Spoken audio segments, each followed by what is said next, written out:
জগন্নাথ বিশ্ববিদ্যালয়ের কেন্দ্রীয় শিক্ষার্থী সংসদ ও হল সংসদ নির্বাচনের ভোট গ্রহণ।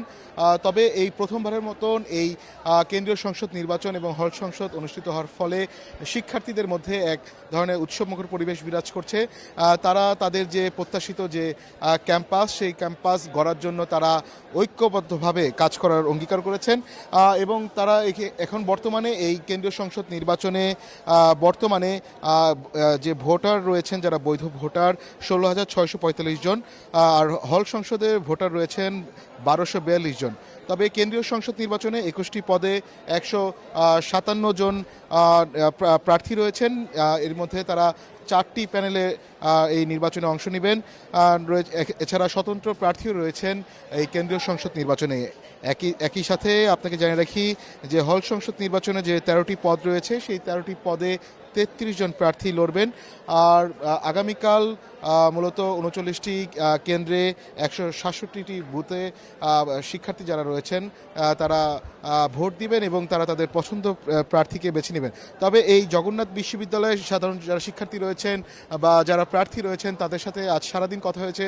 তারা যেটি বারবার বলার চেষ্টা করছেন যে তাদের যে পূর্ব যে বঞ্চনা রয়েছে, যে তাদের যে আবাসিক সংকট রয়েছে, আবাসিক ব্যবস্থার করার জন্য তারা দাবি জানিয়েছেন এবং একই সাথে সেটি না করা পর্যন্ত তাদের যে আবাসিক ভাতার দেওয়ার যে কথা রয়েছে, সেই ভাতা নিশ্চিতের জন্য তারা বারবার দাবি জানিয়েছেন। একই সাথে যে কেরানীগঞ্জে যে জবিয়ানদের জন্য যে পূর্ণাঙ্গ যে বিশ্ববিদ্যালয় নির্মাণ করা হচ্ছে, সেই বিশ্ববিদ্যালয়টি যাতে অতি দ্রুত কাজ সম্পূর্ণ করে সেখানে তাদের যে ক্যাম্পাস পরিচালনার জন্য সিদ্ধান্ত নেওয়া হয়, সেই ধরনের কার্যক্রমকে তাগাদা যাতে দেওয়া হয়, সেজন্য এখানে যোগসুর মাধ্যমে যারা নির্বাচিত হবেন তারা যাতে কাজ করে, এমনটাই প্রত্যাশা করছেন সাধারণ যারা শিক্ষার্থী রয়েছেন তারা।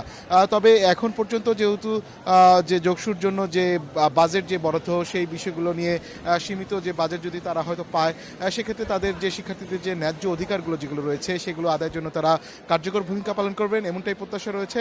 একই সাথে তারা বলছেন যে যেহেতু এই পুরান ঢাকার একদম সদরঘাটের শেষ সীমানায় এখানে বলা চলে এই জগন্নাথ বিশ্ববিদ্যালয়ের অবস্থান, সেক্ষেত্রে এখানে যাতায়াতের জন্য যেহেতু আবাসিক ক্যাম্পাস, আবাসিক হল যেহেতু এখানে নেই, সেক্ষেত্রে তারা বলছেন যে চক্রাকারে যে বাসগুলো রয়েছে বিভিন্ন রুটে, সেই বাসগুলো যাতে তাদের পরিধি বাড়ায় এবং একই সাথে শিক্ষার্থীদের যাতায়াতের জন্য সব ধরনের যাতে ব্যবস্থা করা হয়, এমনটাই প্রত্যাশা করছেন এখানে সাধারণ যারা শিক্ষার্থী রয়েছেন তারা।